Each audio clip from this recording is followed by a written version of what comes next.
Okay, Horace, kanina naituro mo na yung paghawak at yung pag-asinta. Ngayon naman, ang gusto kong malaman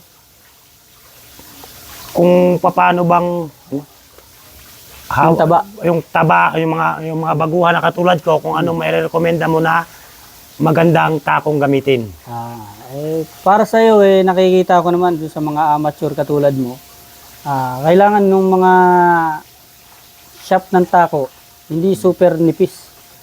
Tama-tama lang sa iyo ng mga 12.5 ang nipis niyan. Okay? Ayan, katulad nito, 12.5 to. Okay. Ayan. Yun sa mga katulad nyo, ayan, 12.5 lang ang kailangan. Okay, tinuro ko na po sa kaibigan natin yung tanong niya. Doon po sa mga bibili po ng tako, huwag mong kakalimutan ng J Flower Q. Ayan ang design. Ayan, JF2023. Ito ay nagkakahalagang 30,000 lang. Ayan. 12.5 po yan. Ayan. Carbon fiber. Huwag niyo pong kalimutan, kontakin. Horace Anggor lang.